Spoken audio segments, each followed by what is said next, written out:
I've never seen people, the whole world, becoming so happy with Ramadan before.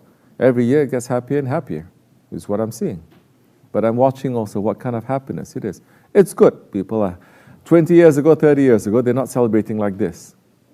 They're not. There seems to be like Ramadan is like an Eid, everyone is celebrating. In some ways it is good.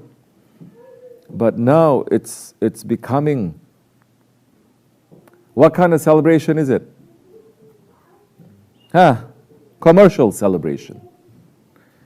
It used to be celebrating, you don't need things to celebrate. Yes? You don't need a thing to celebrate. You celebrate. Do we need anything here? Anything out of the ordinary? Candles? That's special? No, nothing here. But now it seems like you need things to celebrate it with. And that's a problem, because everything now gets pulled into the capitalist system. Of course it has to be. Republic or not, it pulls into that. Which means what? It's just consumption. Like this or like that is consumption. You understand? The sunnat is, yes, wearing new clothes is only for Eid also, it's not for Ramadan. We're doing this because everybody now buy new clothes whenever they want. It used to be special. It used to be special, yes, for us when we are. But then when you take away the specialness, then it becomes meaningless. When it becomes meaningless, mankind will destroy himself because there's no meaning. We have not been created. Other creatures can be because they don't have to find the meaning. Allah gives them the meaning there and they obey. Mankind has to find the meaning. They have to find their Lord. But where is their Lord? Their Lord is closer to them than their jugular vein. It's not as if you have to climb up a mountain and find your Lord. Remove that mountain of your ego, you will find him. So, but now it's become very commercial, and the rest of the world is saying, oh, Allah, Allah. Why are we missing out? Okay, we don't like these ones, Muslims, but there are 2 billion of them. Imagine for Ramadan now, used to be for Eid. What if everyone buys 1 bottle of Coca-Cola? How much money are we going to make? Yes? And now, for Ramadan, 30 days, not for 1 day. So let's commercialize it. But commercialize, understand, it is good now. We're in tariqat, okay? That means whatever that we do, we have to put our brakes on. If we celebrate, we have to put our brakes. If we are going to commemorate, we put our brakes. We cannot just go full force ahead. Some Muslim countries is very good. Now everyone is outside. They're eating peanuts, chestnuts. Eating this and celebrating all night long. Some people praying, some people outside. Okay, but it's too much sometimes. Whole night long. The idea is for you to worship more, especially nighttime. There's a month of worship. People are happy, they're not miserable, it's okay. But too much of that, nighttime, 11 o'clock, 12 o'clock, 1 o'clock, 2 o'clock, people, whole families are still out, women are still out, children are still out. What are they doing outside? 2 o'clock. Ramadan or not Ramadan? Shouldn't be at home. Right?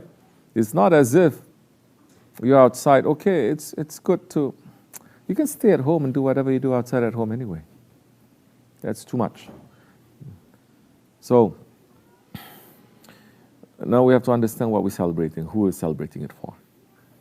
The ego, when it gets too much involved, when it gets involved at all, it turns bad. You understand? So, there are other ways of celebrating. I'm surprised.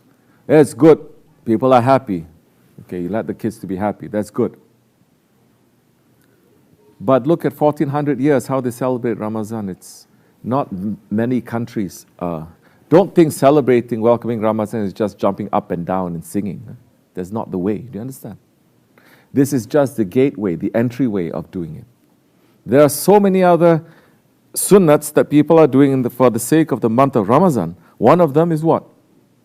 That I really don't see people doing that very much. It used to be a very big tradition among the Ottomans. The Turks are carrying it out. Some other countries a little bit here and there. What do they do? What do they do? In this celebration, in this commemoration, what do they do? What? Let's see. Not clear. What do they do? What do they do?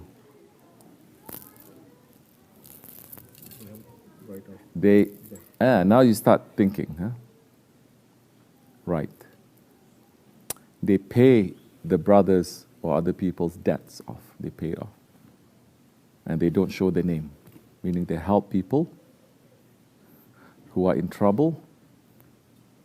They look forward to that month.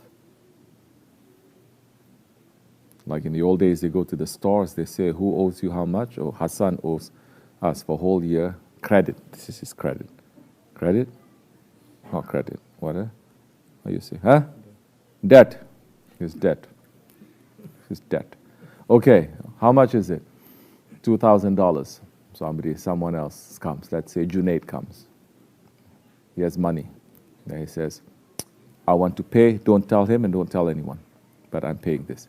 The shopkeeper, of course, has to be honest. He's not going to collect and then collect from Hassan again. He says, yes, okay, it's cancelled. Hassan comes the next day. He says, I want to pay some because it's Ramadan. He says, no need. Some servant of Allah already cleared. And people are doing that. They don't need government interference. They don't need campaigns. They don't need Facebook initiatives. Just by their heart. They say, my brother is hurting. What can I do that I'm capable of doing? I'm capable of doing that. Let me try to do that at least. They're running to help. You understand? That way everything fixes itself very beautifully according to the heart, very gently, with honor. Because now Hassan is not obligated to know who it is and to feel as if his honor is taken away from him. So that kind of a thing. And there are so many other traditions like that during Ramadan. Ramadan is not just eating this and dressing like this, and so many other traditions. We must look to that. Just as the Ottoman way of praying the Taraweeh prayers, one of their ways of doing it is to make people this is the month of Quran. Yes, there were some Sahabis who were reciting one juz, okay, for these 20 rakats. Some of them were reciting it one juz for 8 rakats. Some of them, majority of them, they were doing 20 rakats, and that was put as law by Hazrat Umar. This is the most abdal. This thing is not a thing anymore. The most, how do you say abdal? How do you say? The most benefit. How do you say it? How do you translate it? Abdal? Beneficial, yeah. Most blessings, let's say. Okay? So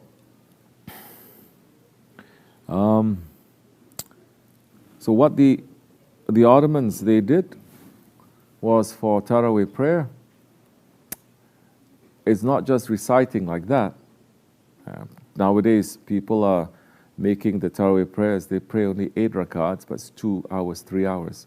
And Muslims have this idea that the more I suffer in my worship, the more I suffer, then the better it is for me. We become like Christians. The more we suffer and the more we're closer to God. What is? No, it's supposed to bring you lightness, so that when you worship, you feel like you have energy, I can worship a little bit more. Right now, is anyone tired to say, I'm sick and tired, I want to go home? No, people are saying, okay, what else? What else? So,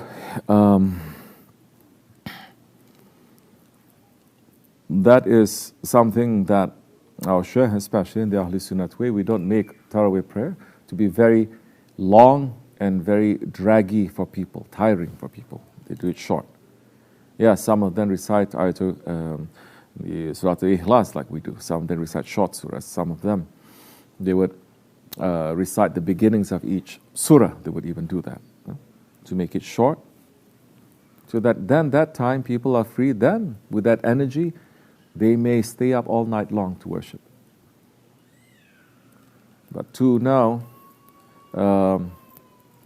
recite it with the ego like that, and there are people there who's working the next day, tired, they are old, they are sick, they're this and that. You don't want your jamaat, your ma'mum behind you to start cursing. That happens all the time. Oh, when is he going to finish? It's so long. You don't want to do that. It's wrong. That means the imam has no connection to the jamaat. So in the time of the Ottomans, they would pray. Close the door. Taraweeh prayer, and they make it very beautiful. They would have it in different maqams, so that people now entering there, they would hear the Quran being recited, and the Quran recited with different beauties now. So yes, it is a month of Quran. But it doesn't mean people now, they think again it's quantity, quantity, quantity, quantity. That means it's quality. No. Allah is looking at ikhlas. So, different things. We have to understand what are the principles and to try to bring back, to try to practice, to get the benefit from it, inshallah.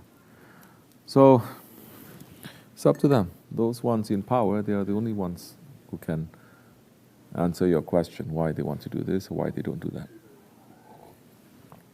But we have the benefit, alhamdulillah. But it's becoming like that. Everything is monetized, right?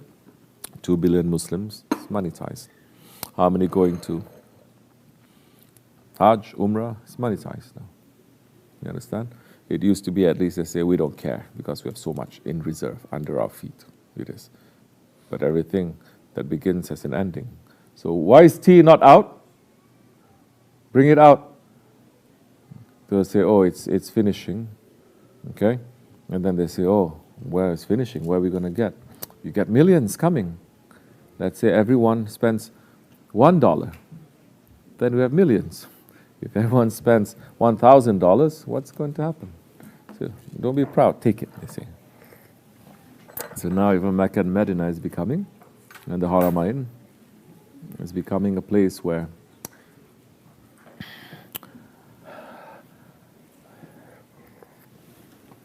Muslims enjoy going to pray and also to spend their money. Okay. That's it.